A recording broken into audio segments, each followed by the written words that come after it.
Paz do Senhor, queridos irmãos, professores, alunos, pastor Davi Passos, mais uma vez aqui para estudarmos a 6ª lição de nossa Escola Bíblica Dominical. Esta lição que tem o título O Filho como o Verbo de Deus. Então você pode aí acompanhar com a sua lição, com a sua Bíblia e juntos aqui nós estaremos aprendendo mais um pouquinho da palavra do Senhor. O texto áureo dessa lição se encontra em João capítulo 1, versículo 14, que diz o seguinte, a palavra do Senhor: E o Verbo se fez carne e habitou entre nós, e vimos a sua glória como a glória do unigênito do Pai, cheio de graça e de verdade.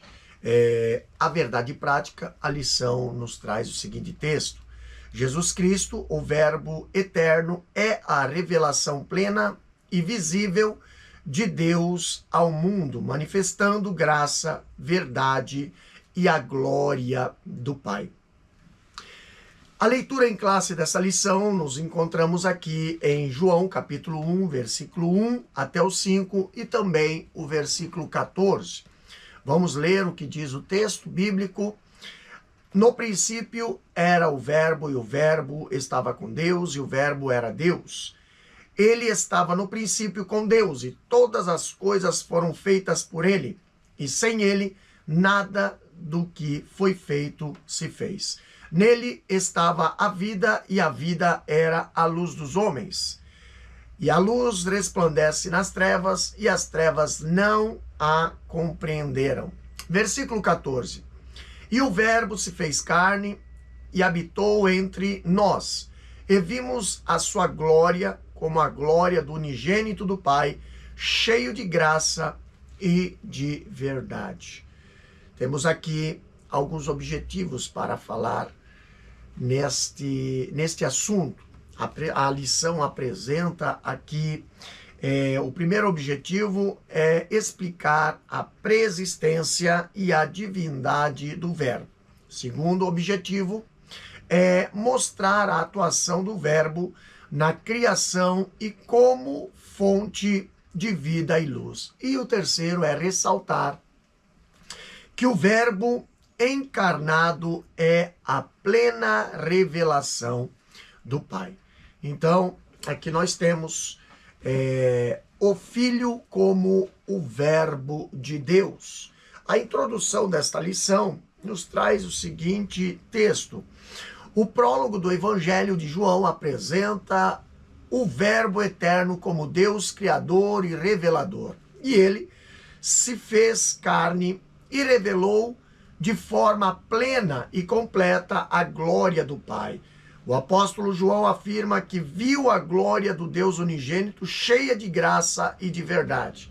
E nessa lição, veremos que essa revelação marca o clímax da encarnação do Verbo, isso é, o Filho de Deus, onde o invisível se tornou visível.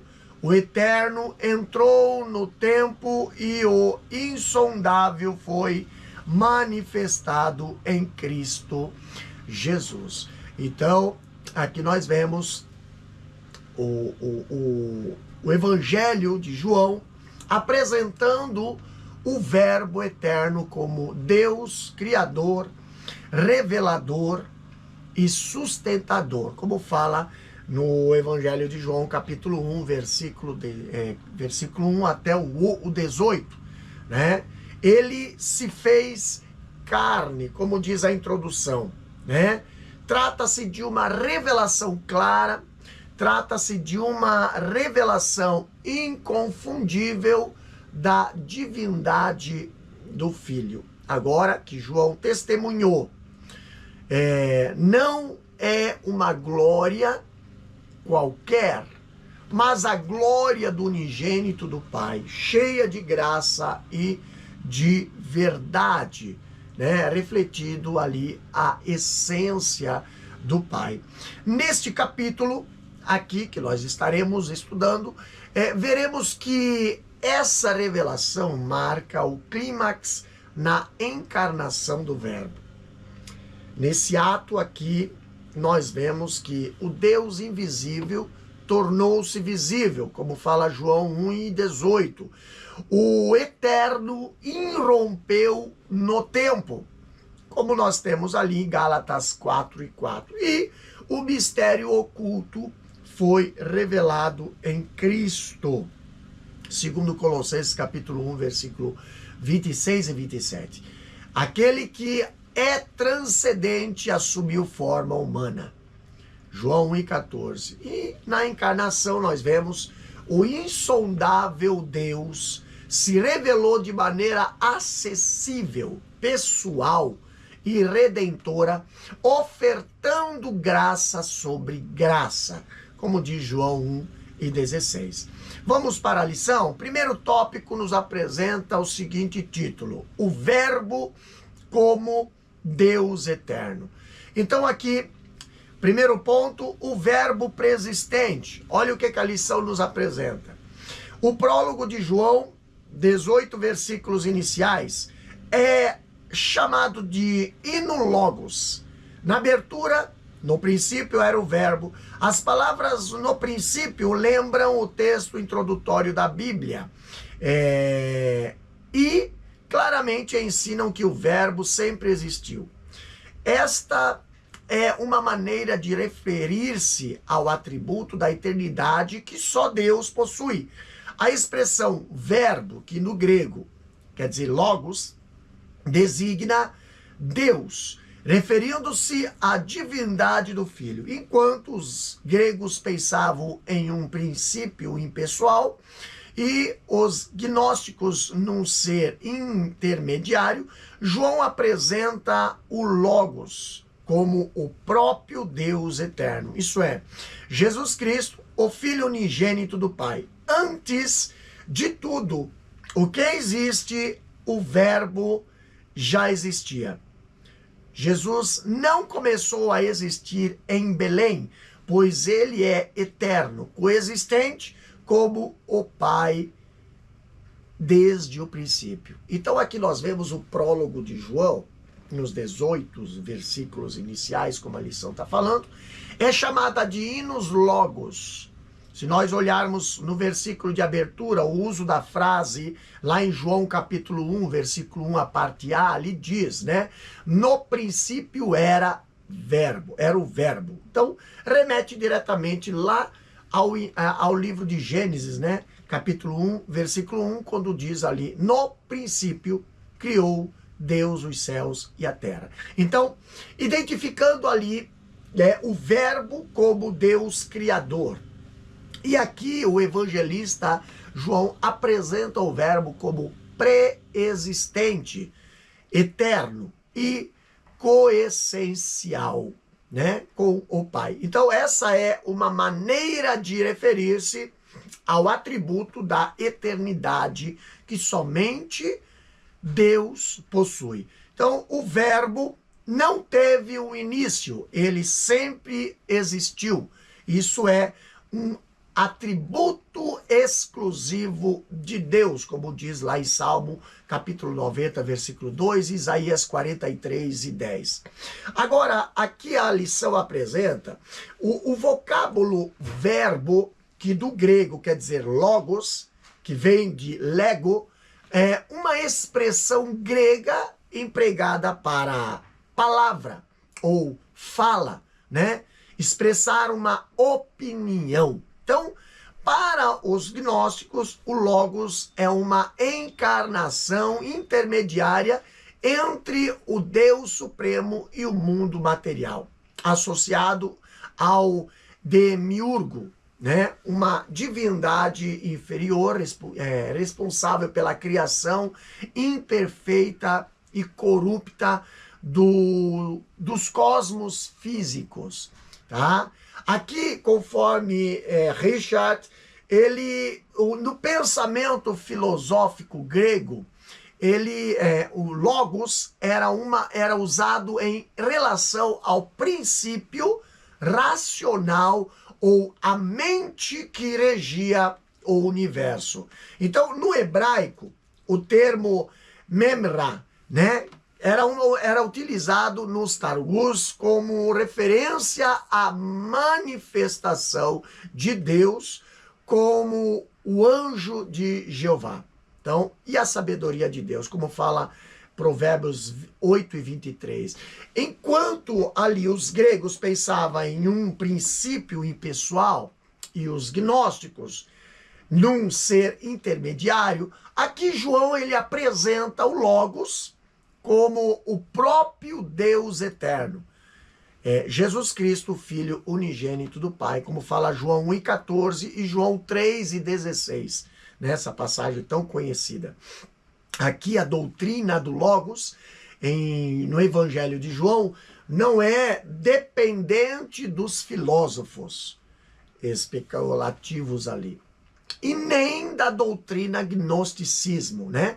Em João, o Logos é o Deus encarnado, a segunda pessoa da Trindade, como fala lá em João capítulo 10, versículo 30, e João capítulo 20, versículo 28. E aqui, essa designação e identificação do Logos como sendo Cristo, ela aparece 3 vezes nos textos neotestamentários. Primeiro, em João capítulo 1, versículo 1, depois o versículo 14, em João capítulo 1, em 1 João capítulo 1, versículo 1, e lá em Apocalipse capítulo 19, versículo 13.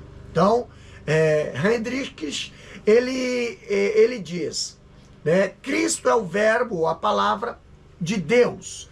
Ele expressa ou reflete a mente de Deus e também revela Deus para os homens. E esse contexto, né, nós vemos lá em João capítulo 1, versículo 18, também Mateus 11, 27 e Hebreus capítulo 1, versículo 3. Queridos, ainda falando nesse ponto do verbo preexistente, nós vemos que Jesus não começou a existir em Belém. Ele é coexistente com o Pai desde o princípio. Então, antes de tudo o que existe, o verbo já existia. Colossenses capítulo 1, versículo 17 diz, ele é antes de todas as coisas, nele tudo subsiste. Então, isso significa que todas as leis pelas quais todo mundo é uma ordem, e não um caos, são a expressão da mente do Filho. O Filho é o princípio e o fim da criação e o poder que lhe dá consistência. Então, existem textos paulinos, reforça, né, nesses textos de Paulo, reforça a pré-existência e a sustentação do cosmos pelo Filho. Aqui nós vemos então o segundo ponto, falando na lição, o verbo como pessoa distinta. Ali a lição diz o seguinte, no texto bíblico João afirma que o verbo estava com Deus. Então a expressão grega pros, ton, theon, que é com Deus, comunica relacionamento face a face. Ou seja, comunhão pessoal e eterna entre o verbo Filho e o Deus Pai. Indica uma distinção de pessoas dentro da unidade da Trindade. O Pai, o Filho e o Espírito Santo não são formas sucessivas de aparecimento de uma pessoa, mas são pessoas coexistentes desde o princípio. Queridos, como observação, João apresenta o verbo Logos como pré-existente, ativo na ação e na criação e totalmente divino. E na frase estava com Deus, aqui de João capítulo 1, versículo 1, a parte B, do grego quer dizer en prostotheon, que quer dizer destaca tanto a distinção de pessoas quanto a eterna e íntima comunhão dentro da Trindade, como fala Deuteronômio capítulo 6, versículo 4 e 1 João capítulo 5, versículo 7. Aqui, a preposição do grego pros, que quer dizer com, expressa face a face. Isso é, uma convivência pessoal contínua, sustentando a ideia de que o Logos tem identidade distinta, enquanto permanece em unidade com Deus Pai. Esse com, né, essa preposição ali com, não é temporal, mas relacional e eterno. Tá? O escritor aqui enfatiza que o Logos existe desde toda a eternidade, com uma pessoa distinta e estava gozando da comunhão amorosa com o Pai. Barclay, ele ratifica que sempre existiu a relação mais íntima e mais próxima entre o Verbo e Deus. Jesus sempre esteve com Deus. Jesus aqui, ele mantém uma relação tão íntima com Deus que Deus não tem segredos para ele. Assim, a expressão o verbo vai com Deus, lá de João capítulo 1, versículo 1, a parte B, ensina que o verbo não é uma parte do mundo que começou a existir no tempo. O verbo é uma parte da eternidade e estava com Deus antes do tempo e antes do princípio do mundo. Então, desse modo, se o verbo estava com Deus antes de que começasse o tempo, se o verbo de Deus é parte do esquema eterno das coisas, que quer dizer que Deus sempre foi como Jesus. Então, essa doutrina refuta visões heréticas, tais como o modalismo, o onicismo sabelianista e moderno, que ensina ser o Pai, o Filho e o Espírito Santo, três modos sucessivos de aparecimento de uma pessoa, de uma mesma pessoa divina. Então, no entanto, a Escritura diz que o Pai, o Filho e o Espírito Santo são pessoas coexistentes desde o princípio, como diz João capítulo 1, versículo 2 e João capítulo 17, versículo 5. Também refuta o triteísmo, né?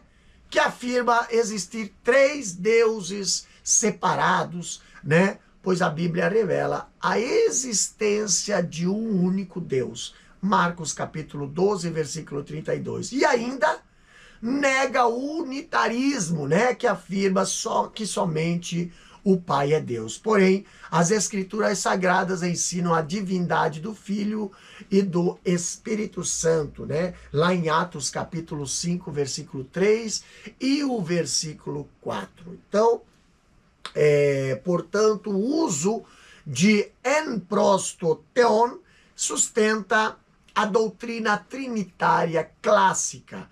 O verbo é uma pessoa distinta, não apenas uma manifestação transitória. E essa distinção não implica separação, mas reflete a comunhão eterna no seu seio divino.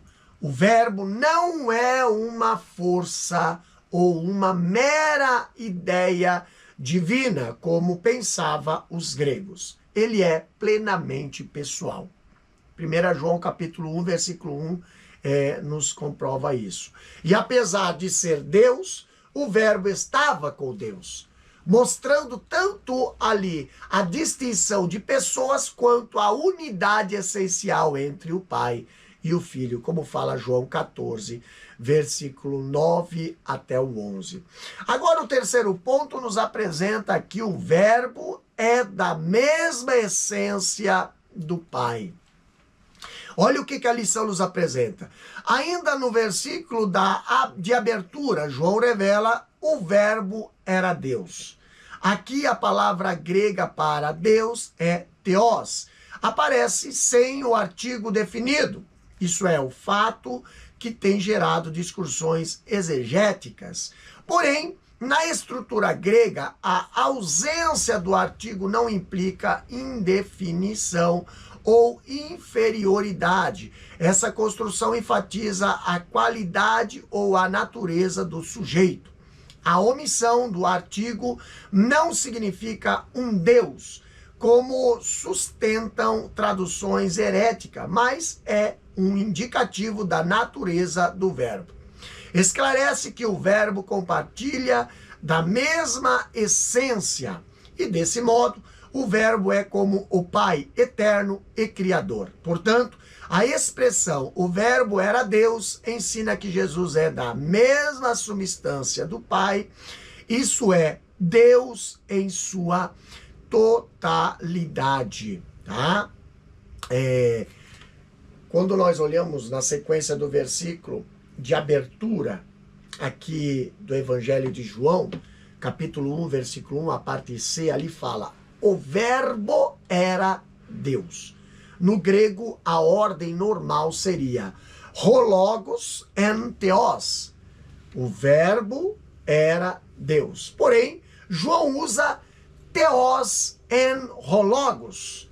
Então, o escritor faz uso dessa construção por razão doutrinária e teológica. Ao posicionar theos, Deus, antes do verbo, João dá ênfase à natureza divina do verbo. Aqui, esse enunciado ratifica ali a deidade do verbo eterno. Assim como Deus é eterno, o verbo também é eterno. Como fala Apocalipse capítulo 1, versículo 8. Também reafirma ali a plena divindade do Filho, não meramente um ser criado ou intermediário, mas verdadeiro Deus. Não obstante, como a palavra grega Deus, que é theos, né, aparece sem o artigo definido, né, que é o rho, então isso tem gerado discussões exegéticas acerca do logos. No entanto, na estrutura grega, tá, a ausência do artigo não implica indefinição ou inferioridade. Essa ali construção, ela enfatiza a qualidade ou a natureza do sujeito. A omissão do artigo não significa um Deus com D minúsculo, como sustenta as traduções heréticas, mas é um indicativo da natureza do verbo. Aqui esclarece que o verbo compartilha da mesma essência divina, como fala João capítulo 10, versículo 30 e João capítulo 14, versículo 8. Esse esclarece, né, que o verbo compartilha da mesma essência. Nós vemos que a ausência do artigo em theos tem sido mal interpretado pelas testemunhas de Jeová, por meio da tradução Novo Mundo, né? A palavra era um Deus, com letra minúscula, como fala na Bíblia dos Testemunhas de Jeová, tá? Então ali, no entanto, segundo as regras do grego koiné, né, um predicativo do sujeito precedente ao verbo muitas vezes não leva artigo para evitar confusão com o sujeito. Então aqui nós vemos que a interpretação correta, ela indica que o verbo era Deus em essência e em natureza, tá? Portanto, a ausência do artigo em theos não significa que o logos fosse um Deus, letra minúscula, qualquer, um Deus qualquer, como os testemunhos de Jeová, eles apresentam, né? na Bíblia deles, o Deus com letra minúscula, lá em João capítulo 1, versículo 1, tá? Mas a ausência do artigo em Theos não significa que o Logos fosse um Deus qualquer, mas que o Logos possuía a mesma substância divina, que no grego, né, é homousios, né, homousios. Aqui a essência do Pai, né, a mesma essência do Pai, isso é, Deus em sua totalidade, como fala Colossenses capítulo 1, versículo 15, e Colossenses capítulo 2, versículo 9. Em vista disso, João apresenta o Logos como eterno. João capítulo 1, versículo 1, a parte A. João apresenta o Logos como distinto do Pai. João capítulo 1, versículo 1, a parte B. E João apresenta o Logos como consubstancial com o Pai. João capítulo 1, versículo 1, a parte C. Então, essa tríplice formulação expressa de modo conciso aqui as verdades fundamentais da doutrina da Trindade. Unidade de essência, distinção de pessoas e igualdade de divindade. Tá? Temos aqui agora o segundo tópico, né? O verbo como criador. Primeiro ponto fala aqui, o agente da criação. A Bíblia declara que no princípio criou Deus. A expressão criou traduz a palavra hebraica bará, termo reservado à atividade criadora de Deus. Afirma que o universo foi criado por Deus a partir do nada. Isso quer dizer, do latim en nihilo, né? A doutrina de Deus como Criador possui fundamentos tanto no Antigo Testamento quanto no Novo Testamento. Nesse sentido, não apresenta Jesus também como... João apresenta Jesus também como Criador. Ali quando diz, todas as coisas foram feitas por ele, sem ele nada do que se foi feito se fez. Então esse versículo enfatiza a divindade do verbo, uma vez que a criação é obra exclusiva de Deus. Desse modo, o Filho é o agente ativo na criação do universo. Tá? Quando falamos do agente da criação, aqui o Evangelho de João também apresenta Jesus como Criador. Lá em João capítulo 1, versículo 3, ele diz, todas as coisas foram feitas por ele, e sem ele nada do que foi feito se fez. Então aqui a expressão todas as coisas, do grego quer dizer panta, tá? Que refere-se ao universo em sua totalidade, tanto visível quanto invisível, como fala Colossenses capítulo 1, versículo 16. Aqui a construção verbal foram feitas, do grego, ginomai, ou ginomai, né? Usado no auristo, isso indica um evento consumado, a criação esh nihilo, né? Um ato divino e não um contínuo. A frase aqui, por meio dele, que no grego quer dizer diaautou, né? Revela a mediação ativa do verbo na criação. Então, ele é o agente em cooperação com o Pai, como diz Hebreus capítulo 1, versículo 2. Então, o versículo aqui está dividido em duas cláusulas. João, ele utiliza uma construção enfática, típica da literatura judaica, isso quer dizer, antítese afirmativa e negativa, tá?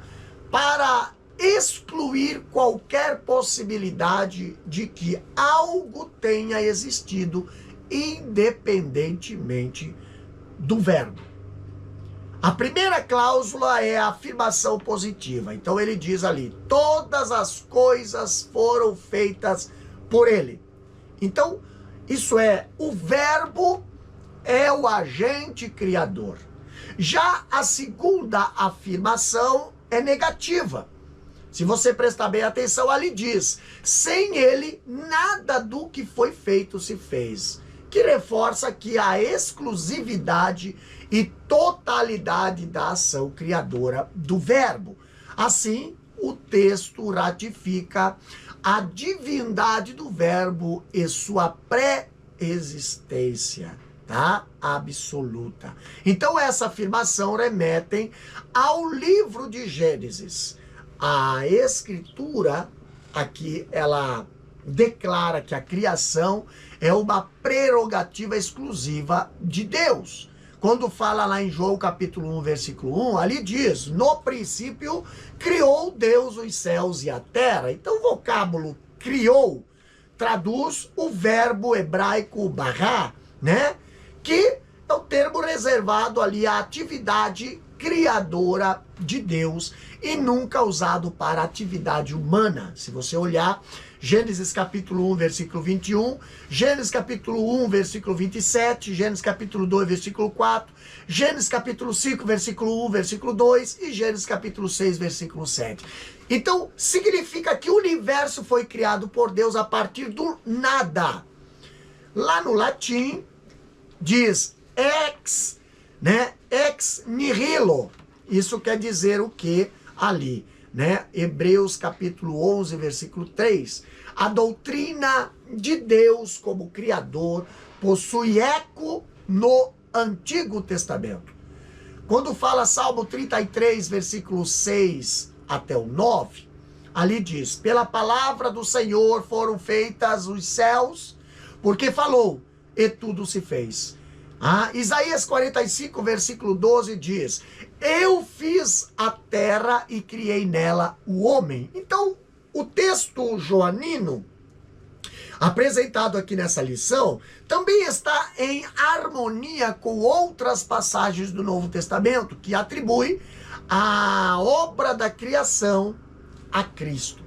Ele é o originador, o sustentador e o fim, tá? Que no grego quer dizer telos, né? Da criação. Então ele é o originador, o sustentador e o fim, né? Telos da criação. Cristo não é uma criatura, mas o Criador eterno. Paulo fala lá em Colossenses capítulo 1, versículo 16 e 17. O Filho é o mediador da revelação e da criação. Hebreus 1 e 2. E também a adoração no céu é baseada na obra criadora de Deus. Isso quer dizer, o mesmo atributo que João aplica ao verbo, lá em Apocalipse capítulo 4, versículo 11. Então esses textos, dentre outros, evidenciam que a palavra de Deus é o meio criador, conceito que João associa diretamente à pessoa do verbo, logos. Segundo ponto, a lição nos apresenta a fonte da vida. Ali diz, o apóstolo João enfatiza com clareza que nele estava a vida, referindo-se ao verbo eterno, isso é, Jesus Cristo. Esta declaração revela que o verbo é a fonte absoluta e originária de toda forma de vida, tanto física quanto espiritual e eterna. A expressão denota a autossuficiência do verbo, uma característica específica da divindade. Aqui, Jesus não depende de nada ou ninguém para viver. Ele compartilha da mesma substância divina, porque como o Pai tem a vida em si mesmo, assim deu também ao Filho ter a vida em si mesmo. E essa verdade afirma que a vida eterna e imutável que está no Pai está igualmente no Filho, apontando para a mesma essência dentre as pessoas da Trindade. Então aqui o versículo, né, de João capítulo 1, versículo 4, que diz, nele estava a vida, refere-se diretamente ao Logos, né, o verbo eterno, de João capítulo 1, versículo 1 até o 3. Percebe-se que o texto não diz por meio dele, mas nele estava a vida. E essa cláusula, nele estava a vida, aponta para a aceidade divina. Uma das doutrinas centrais da teologia cristã, isso é, Cristo possui vida em si mesmo, tá? Isso está querendo dizer que ele não depende de ninguém ou de nada para viver. Significa que desde toda a eternidade e ao longo de toda a antiga dispensação, a vida sempre residiu no Verbo. Tá? Essa declaração indica que a vida não vem de fora. Ela está no Verbo por sua natureza, aqui, reafirmando a preexistência de Cristo e sua divindade da mesma essência do Pai, como fala em Hebreus capítulo 1, versículo 1 ao 2. Então, aqui essa enunciada revela, esse enunciado revela que o Verbo é a fonte absoluta e originária de toda forma de vida, tanto física quanto espiritual, eterna e imortal. Tá? Como fala João capítulo 3, versículo 36 e 1 João capítulo 5, versículo 11 e 12. Aqui o versículo confirma a unidade entre o Pai e o Filho, apontando para a doutrina da Trindade consubstancial. Então, assim vendo, sendo o Verbo é aquele que em quem resiste, né, ou reside a vida, né, a causa de toda a existência. Como fala o comentário bíblico pentecostal, ali ele ratifica que a palavra divina, como Deus Pai, tem vida em si mesmo, vida incriada, ou seja, é a fonte da vida eterna. Essa vida revelou aqui a pessoa e natureza de Deus para todas as pessoas. Se nós olharmos o Gênesis, mostra ali que a vida humana foi soprada por Deus, como diz Gênesis capítulo 2, versículo 7. E essa vida emana do Verbo, o autor da criação. Como diz Paulo lá para os Colossenses capítulo 1, versículo 16 e 17. Paulo, ele confirma lá em Atos capítulo 17, versículo 25, ele confirma que ele mesmo é quem a todos dá a vida, a respiração e todas as coisas, ratificando aqui a autossuficiência do Verbo, como ele fala ali em Atos capítulo 17, versículo 25. Então, assim, a curta declaração, nele estava a vida, é densa de ali significado teológico, tá? Afirma que Jesus Cristo, o Verbo eterno, é a fonte original, autossuficiente e absoluta de toda a vida. Ele compartilha da mesma substância divina, como fala João capítulo 5 e 26, porque assim como o Pai tem vida em si mesmo, também concedeu ao Filho ter vida em si mesmo. E essa verdade ensina que a vida eterna é imutável, que está no Pai, está igualmente no Filho, apontando para a mesma essência entre as pessoas da Trindade, Pai, Filho e Espírito Santo. Como fala João 10 e 30 e também João 14, versículo 9, João capítulo 17, versículo 5. No terceiro ponto aqui da lição, apresenta a luz dos homens. A lição diz: o texto bíblico assevera que a vida era a luz dos homens, e a luz resplandece nas trevas, e as trevas não a compreenderam. A metáfora da luz simboliza o caráter de Deus, porque nele não há treva alguma. Nesse contexto, Jesus é apresentado como a luz verdadeira. Ele não apenas possui luz, ele é a própria luz. ele dissipa as trevas, ilumina os perdidos e revela o pecado. A declaração, as trevas não prevaleceram contra ele, mostra que as forças do mal não têm poder sobre Cristo. O verbo grego katalambano, pode ser traduzido como compreender, apoderar ou dominar, né? E nesse caso expressa, né, que as trevas do pecado não podem resistir à luz do Filho de Deus, tá? Então, o texto bíblico aqui, ele assevera, lá em João capítulo 1, versículo 4, a parte B, e o versículo 5. Ele diz, a vida era a luz dos homens, e a luz resplandece nas trevas, e as trevas não a compreenderam. Olha só que interessante isso aqui.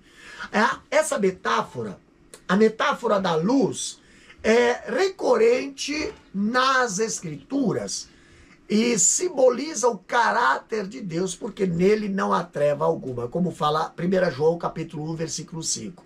Então, a luz também representa, desde o Antigo Testamento, a presença e a atuação salvífica de Deus. Quando olhamos no primeiro dia da criação, como símbolo da ordem divina, Deus disse, lá em Gênesis capítulo 1, versículo 3, haja luz, e houve luz. O Messias é anunciado como a grande luz que brilha para os que habitavam na sombra da morte, como diz Isaías capítulo 9, versículo 2 e Mateus capítulo 4, versículo 16. Lá em João capítulo 8 e 12, João ali ele diz que Jesus declara, eu sou a luz do mundo, quem me segue não andará em trevas, mas terá a luz da vida. Nesse contexto, nós vemos, ele não apenas possui luz, ele é a própria luz. E desse modo, então, a expressão joanina aqui, a vida era a luz dos homens, não aparece Jesus como uma luz, mas como a luz verdadeira que veio ao mundo, como fala João capítulo 1, versículo 9. Segundo Vicente, a expressão luz verdadeira denota a realização da ideia divina original da luz. A luz arquetípica, né? Contrastada com todas as manifestações imperfeitas. Por conseguinte, nós vemos, Jesus é a fonte de iluminação moral e espiritual de toda a humanidade, tá? Bruce, ele ratifica que a iluminação que o evangelista tem em mente é principalmente espiritual, que aqui dissipa as trevas do pecado e da descrença, tá? E nesse sentido, João, ele destaca que essa luz não apenas revela o pecado, mas ilumina os perdidos e os chama ao arrependimento, como fala João 3, versículo 19 ao 21. A luz de Cristo, meus queridos, não é apenas iluminação intelectual, mas um convite à transformação espiritual.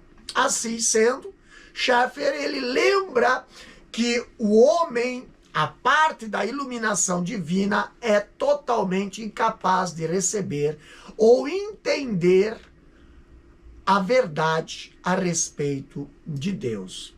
A declaração lá em João capítulo 1, versículo 5, as trevas não prevalecem contra ela, é traduzida por diferentes formas. Primeiro, não a compreenderam, como fala a Almeida Revista Corrigida. Não a derrotaram, como fala a NVI, né?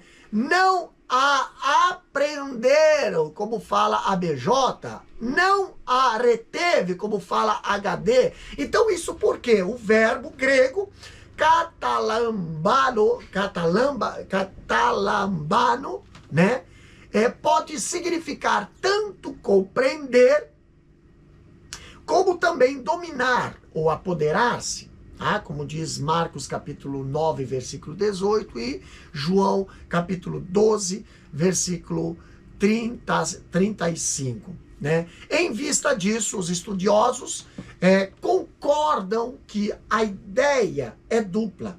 O homem em trevas não entenderam, os homens em trevas não entenderam a luz de Cristo. E ao mesmo tempo, as trevas não conseguiam detê-la. Então assim, todas as versões expressam que as trevas do pecado não podem resistir à luz do Filho de Deus, como fala Romanos capítulo 13, versículo 12. A vitória da luz sobre as trevas antecipa a derrota final do mal, como diz lá em Apocalipse capítulo 21, versículo 23 e ao 25. Agora, no terceiro tópico, aqui nos apresenta o título O Verbo como revelação do Pai. Primeiro ponto fala sobre a encarnação do Verbo. João também apresenta o Verbo como o supremo meio de autorrevelação do Pai. O Verbo se fez carne e habitou entre nós e vimos a sua glória. Essa afirmação marca o ponto culminante da revelação divina. O Verbo se tornou homem sem deixar de ser Deus. O termo grego eskenose, que quer dizer habitou, significa literalmente armou sua tenda. Essa linguagem faz alusão ao tabernáculo, onde a presença de Deus habitava no meio do povo de Israel. O corpo de Cristo é assim comparado a esse tabernáculo. Nele, a glória de Deus se manifestou visível entre os homens. Ele revela a união hipostática das duas naturezas do Filho, divina e humana. Ele é o Emanuel, o Deus conosco, isso é, a plena revelação do Pai. Aqui nós vemos a respeito da encarnação do Verbo. Preste atenção nesse detalhe. João aqui apresenta o Verbo como o supremo meio de autorrevelação do Pai. Quando ele fala em João capítulo 1, versículo 14, a parte A, ele diz: o Verbo se fez carne e habitou entre nós e vimos a sua glória. A declaração o Verbo se fez carne combate a heresia do docetismo, isso é, uma forma incipiente do gnosticismo, que nega a verdadeira humanidade de Cristo.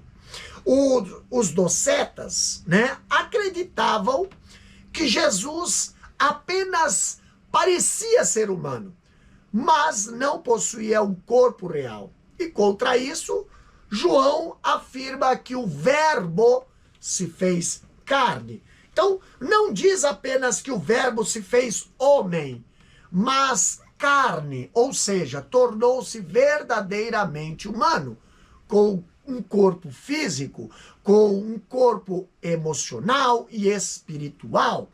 Então, essa afirmação ressalta a totalidade da natureza humana assumida pelo Filho e marca aqui o ponto culminante da revelação divina. O Verbo se tornou homem sem deixar de ser Deus, como fala Filipenses capítulo 2, versículos 6 até o 8. Na sequência ainda, João enfatiza que o Verbo habitou entre nós. Isso quer dizer, o termo grego correspondente é eskenosen, que tem como raiz a palavra tenda, que do grego é skenen, e significa literalmente armou sua tenda.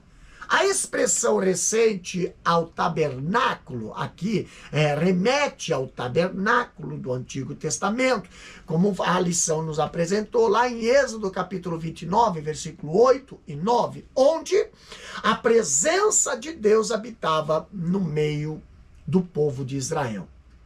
Aqui João, ele emprega essa imagem para ensinar que agora o próprio Deus tabernaculou entre nós em Cristo. Quando olhamos, ele ressalta que uma vez que o Verbo eterno se fez carne, vestiu-se com um corpo como nós e habitou nesse mundo como nós. Então, dessa forma, o corpo de Cristo é comparado a esse tabernáculo onde Deus se revela e onde a glória de Deus se manifestou visível entre os homens, como João fala lá no versículo 14 de capítulo 1 de João, e vimos a sua glória. Essa manifestação da glória, que do grego é doxa, né, foi reveladora ali, revelado o caráter de Deus e da divindade de Cristo, tá? Quando fala Colossenses capítulo 2, versículo 9, ali diz, Paulo fala, né? Pois em Cristo habita corporalmente toda a plenitude da divindade. Então, a glória vista pelos discípulos em Jesus não foi o reflexo da glória mosaica, mas a revelação do amor, graça e verdade de Deus na pessoa do Filho, como João fala em João capítulo 1, versículo 17 e Hebreus capítulo 1, versículo 3. Ali descreve também a união hipostática das duas naturezas do Filho, a divina e a humana, tá? Então, a lição aqui, né, nos ratifica, né? Ele é o Emanuel, o Deus conosco, como fala em Mateus capítulo 1, versículo 23. Isso é, a plena revelação do Pai, como diz Hebreus capítulo 1, versículo 1. No segundo ponto, do terceiro tópico, apresenta aqui o tema, a plenitude da graça e da verdade. Aqui a lição diz, João testemunha ocular da encarnação do Verbo, declara ser a glória do unigênito do Pai, cheio de graça e de verdade. A palavra glória, do grego é doxa, né, que remete ao conceito da Shekinah, isso é, a presença gloriosa de Deus entre o povo. Porém, enquanto a glória na antiga aliança se manifestava parcialmente, em Cristo ela se mostra plenamente. A frase cheia de graça e de verdade revela o conteúdo dessa glória, diferente da lei dada por Moisés.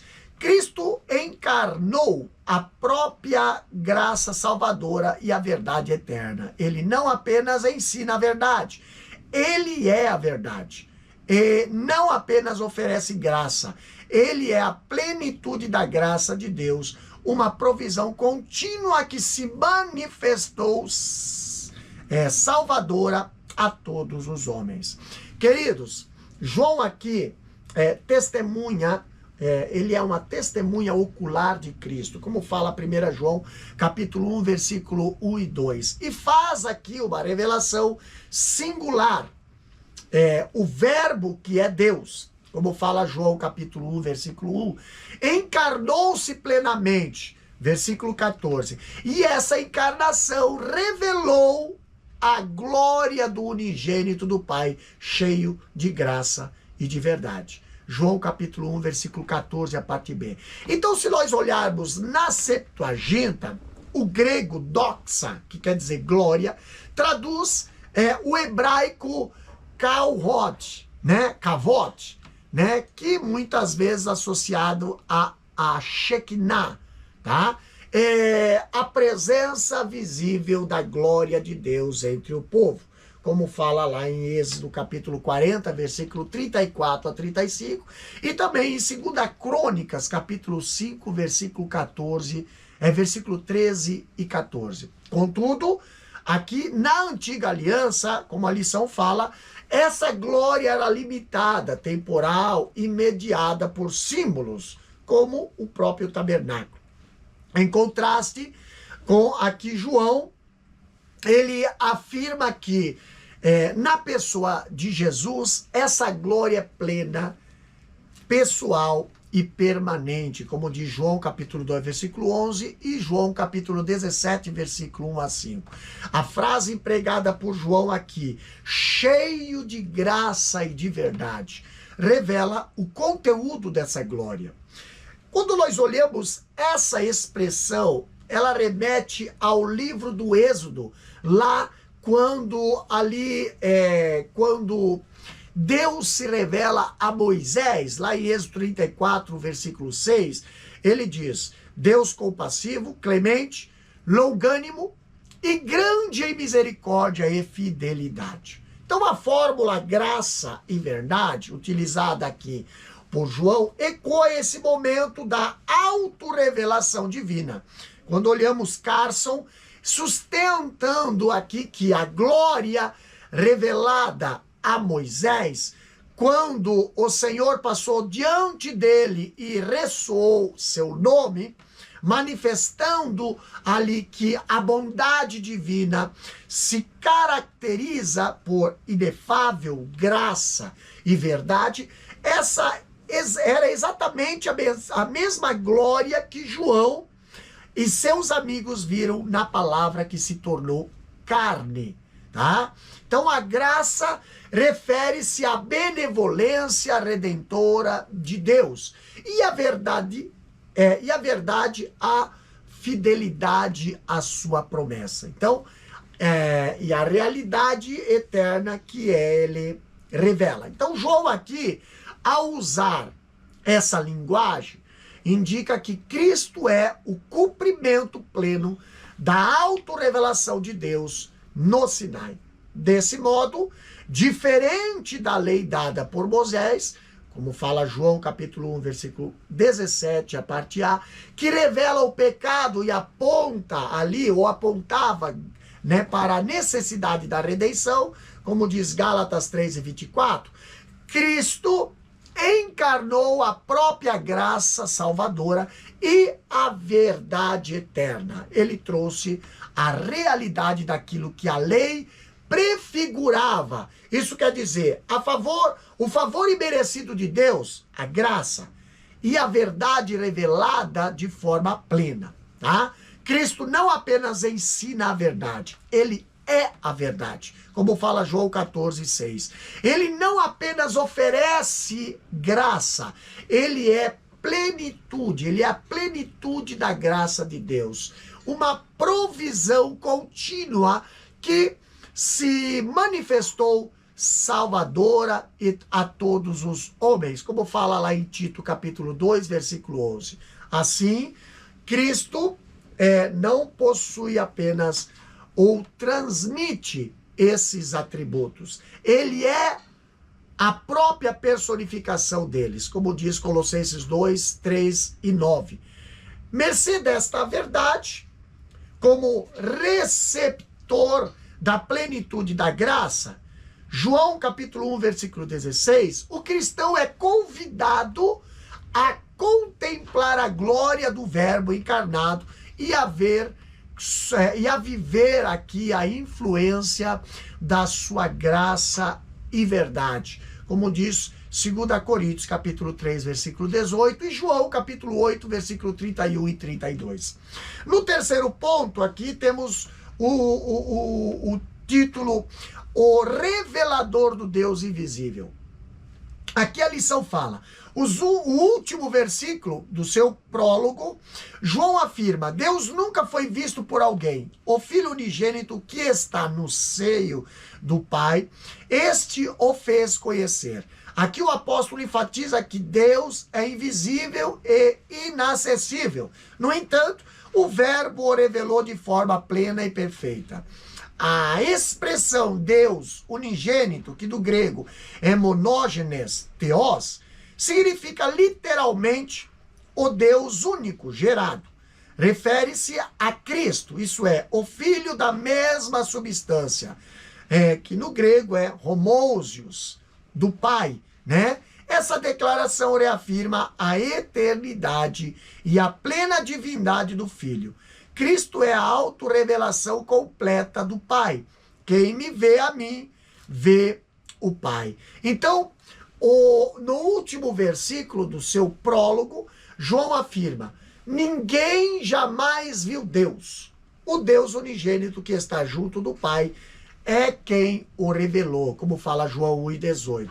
Aqui, o apóstolo enfatiza que Deus é invisível e inacessível, como fala 1 Timóteo capítulo 1, versículo 17 e 1 Timóteo capítulo 6, versículo 16. A primeira afirmação, ninguém jamais viu Deus, é um eco do Antigo Testamento, onde a santidade e transcendência de Deus tornam impossível a humanidade, né, vê-lo em sua essência, como diz Deuteronômio capítulo 4, versículo 12, e Isaías 6 e 5. Então, a teologia judaica estabelece que Deus habita em luz inacessível e que o ser humano por si só não pode contemplar sua glória total e viver, como diz Êxodo capítulo 33, versículo 20. Tá? Então aqui nós temos, no entanto, o Verbo o revelou de forma plena e perfeita. O Deus unigênito quebrou a barreira que tornava impossível para seres humanos ver a Deus e o tornou conhecido. Então, essa expressão Deus unigênito, do grego monógenes, né? Theos, monógenes, theos, significa literalmente o Deus único gerado. Refere-se a Cristo, isso é, o Filho da mesma substância. Grego, homousios, né? Isso quer dizer do Pai, homousios, né? O único em sua categoria. Conforme Moore, somente ele podia verdadeiramente trazer notícia de Deus, porque ele era esse único ser igual, tá? Essa leitura aqui reforça a plena divindade e a eternidade de Cristo, enfatizando que o Verbo não apenas veio de Deus, mas ele é Deus. João capítulo 1, versículo 1. Ratifica então que Cristo é a autorrevelação completa do Pai. Como disse Paulo, lá em Colossenses capítulo 1, versículo 15. Ele é a imagem do Deus invisível. E também Cristo declarou lá em João 14, 9, né? Quem me vê, vê o Pai. Então assim, o Verbo eterno torna o invisível visível, o transcendente imanente e o insondável revelado. Amém? Então aqui nós vamos para a conclusão desta lição, que diz: Jesus Cristo é o Deus unigênito que revela o Pai, e nele a glória, a graça, a verdade de Deus são plenamente manifestas, tá? A encarnação do Verbo não é apenas uma doutrina essencial da fé cristã, mas também um chamado à adoração, à proclamação daquele que é a imagem visível do Deus invisível, tá? O Senhor Jesus é a perfeita revelação do Pai à humanidade. Que cada crente reconheça que reconheça que conhecer a Cristo é conhecer o próprio Deus e que proclamar essa verdade é tornar a glória do Pai conhecida no mundo. Amém? Vamos para o nosso questionário, revisando o conteúdo, que diz assim a primeira questão: como é chamado o prólogo de João, 18 versículos iniciais? Resposta: Inos Logos. Segunda questão: o que os gregos pensavam a respeito do verbo? Resposta: que o verbo era uma força ou ideia, né? E não plenamente pessoal e divino. Terceira questão: qual é o texto bíblico em que João apresenta Jesus também como Criador? Resposta: João capítulo 1, versículo 3. Quarta questão: a declaração "nele estava a vida", de João capítulo 1, versículo 4, a parte A, referindo-se a Jesus Cristo, revela o que a respeito do verbo? Resposta: que ele é a fonte absoluta e originária de toda forma de vida. Quinta e última questão. A expressão Deus unigênito significa literalmente o quê? Resposta: o Deus único gerado, isso é, o Filho da mesma essência do Pai. Então, aqui nós finalizamos mais uma lição, a lição de número 6, né, da nossa lição do primeiro trimestre de 2026. Que Deus possa abençoar a sua vida, que Deus possa abençoar aí o seu ministério. Não esqueça de estar se inscrevendo em nosso canal, Pastor Davi Passos Estudos Bíblicos, né? Também no Instagram, né? Para que você venha estar recebendo mais assuntos, mais estudos bíblicos, teológicos, subsídios teológicos e doutrinários para o seu ministério. Que Deus venha abençoar a sua vida. Pai querido, nós te agradecemos por mais esta aula, Senhor. Te agradecemos por mais este ensino, Senhor. E pedimos que o teu Espírito Santo, Pai, venha alcançar corações, venha, Senhor, alcançar vidas através deste estudo, Pai. Abençoando, Senhor, as classes, abençoando os professores e a todos, Pai, estudantes da tua palavra. Pai, tu és a nossa luz, tu és o que revela, tu és o que nos dá direção, tu és a luz do mundo, Pai. Nós te agradecemos por tudo, no nome de Jesus. Amém e amém. Que Deus vos abençoe.